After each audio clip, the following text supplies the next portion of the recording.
नमस्कार। आज हमारे बीच में दो ज़हीन शख्सियतें हम बीच में बैठी हुई हैं। मैं उनका स्वागत करता हूँ हमारे मंच में।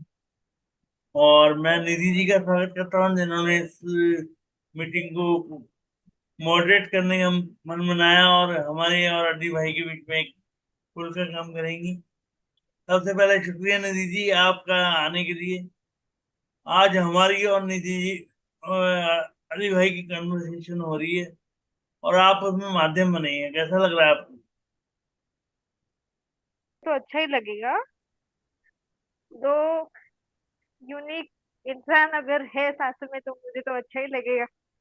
और जितना सीखो उतना कम है। तो अली भाई, आपसे मेरा पहला सवाल होगा। आपकी इंट्रोडक्शन लेना चाहूंगा। मैं इंट्रोडक्शन के बारे में पूछूंगा कि अली भाई जी। आपको कैसा लगा कि जब आप एक रिनाउंड ऑथर की तरह दुनिया के सामने आए, आपकी पर्सनैलिटी में एक नया फेदर ऐड हुआ, आपको अल्लाह ने इस नवाजिश के लिए चुना कि आप लिख सकते हैं, आप बहुत अच्छे राइटर जी। बन सकते हैं, तो आपको कैसा लगा? देखिए, सबसे पहले तो आपका बहुत शुक्रिया कि आपने मुझे यहाँ बुलाया जोशी जी। आप खुद एक अजीम इंसान हैं, इतने बड़े इंसान हैं। देखिए, सबसे बड़ी बात ये है, ये ज़िंदगी सबको मौका देती है। और मुझे तो, मैं जितना शुक्रिया अदा करूँ ऊपर वाले का काम है मेरे लिए। और पेरेंट सपोर्ट मेरे लिए बहुत इंटीग्रल था। बहुत, अब मैं तभी कहता हूँ इनकरेजमेंट बहुत ज़रूरी होती है ज़िंदगी में। ये है। और मैं ये पूछना चाहूंगा कि आपने जो लाइफ में स्ट्रगल किया, अचीव किया, जी। और अल्लाह के फजल से आपको सब कुछ वो मिल रहा है जो आप चाहते हैं, कि आप एक जी। एंटरप्रेन्योर हैं, आप एक बिजनेस भी रन करते हैं, जी। इतनी सारी खूबियां, आप एक ऑथर भी हैं, राइटर जी। भी हैं, बड़े बड़े आर्टिकल्स लिखते हैं, देश संकट में है और बहुत कुछ संकट में है। जी। आजकल 2 रुपए के पीछे लोग गोलगप्पे के पीछे लड़ाई करते हैं दोस्त। जी। और सही आप बात है। वाकई इस बात में बहुत अच्छे अच्छे आर्टिकल लिख रहे हैं कि देश संकट में है। आप क्या कहना चाहेंगे? देखिए, सबसे पहले बात यह है कि हमें मोरल वैल्यूज़ पे ध्यान देने की ज़रूरत है, सच बात ये है। और हम अपना कैरेक्टर डेवलपमेंट करें। क्योंकि असली एजुकेशन जो होती है ना, क्लासरूम के बाहर होती है। पर हम ये चीज़ नहीं समझ पाते हैं।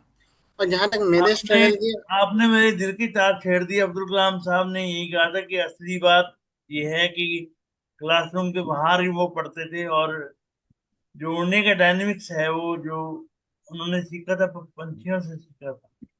और और जोशी जी, उम्मीद एक बात। की साहब की क्लास में भी आप यही सीखते हैं। मैं देखता हूँ आपको लगातार। हम उनके बैच, अभी आप बैचमेट्स हैं, और ये मुझे अच्छा लगता है कि आप आपके साथ मैं सीखता हूँ। तो मैं जी। ये और जानना चाहूंगा कि जी। आप जी। इतने जी। ज़हीन इंसान इसलिए बने कि आपके माता माता पिता ने आपका साथ दिया, या आपको सोसाइटी ने इतना प्यार दिया कि आप शुरू से खुशकिस्मत रहे इतने कि हाँ, सोसाइटी के प्यार से आप खुद के मुस्कुरा सकते हैं? नहीं जोशी जी, सबसे बड़ी बात ये होती है जब कुदरत आपके अंदर कोई डिफरेंस रखती है ना, वो इसीलिए होती है ताकि आप सोसाइटी का चेहरा रिवील करें। रोज रोज उठें, रिवील करें। वो आपकी खामियां नहीं गिनाती है, वो आपको ये बताती है आप कितने अच्छे हो, कितनी अच्छी इंस्पिरेशन हो सकते हो।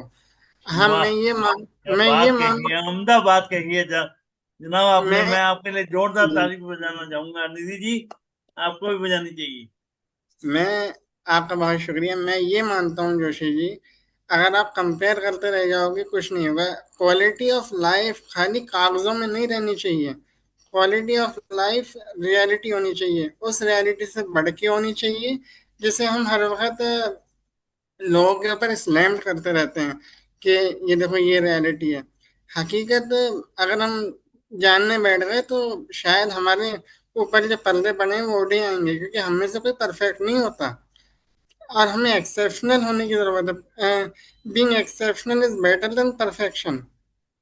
ये परफेक्शन नहीं हो सकती।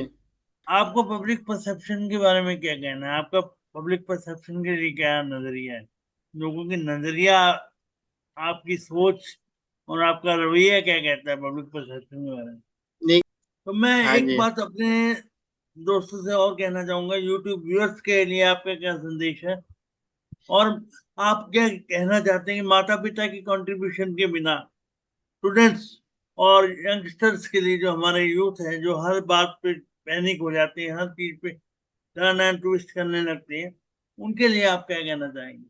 देखिए, सबसे पहले स्टूडेंट्स के लिए तो यही है कि आज एक चीज देख के बड़ा बुरा लगता है कि एक प्रोलॉन्ग एजुकेशन लेने के बावजूद भी हमारे यंगस्टर्स क्लूलेस हैं। क्लूलेस इन द सेंस कि अभी तक उन्हें एक मैनरिज्म यही नहीं आया कि हमें माइंड को अप्लाई कैसे करना है, कहाँ करना है। वाह, क्या हमारे बात है! हम, हमारा कंसंट्रेशन क्या होना चाहिए लाइफ में। दोबारा दूसरी बोलें चीज, सर, ये लाइन बहुत जबरदस्त है, आप दोबारा बोलें प्लीज।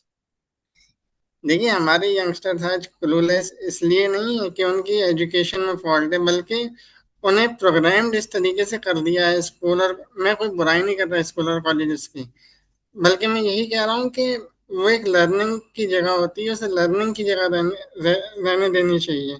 पर हमारे यहाँ ऐसा नहीं होता। हमारे यहाँ बस तीन स्टेजेस की तरह बना दी गई है। स्कूल, कॉलेज और यूनिवर्सिटी स्टेजेस हैं, थ्री स्टेजेस।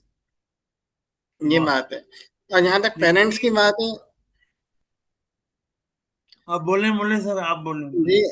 जी, जहाँ तक पेरेंट्स की बात है, देखिए जोशी जी, पेरेंट्स तो जैसे कहते हैं ना कि पिलर है आपकी लाइफ का। पेरेंट्स पिलर होते हैं। और सबसे बड़ी बात, सोसाइटी और आपके बीच की दीवार होते हैं।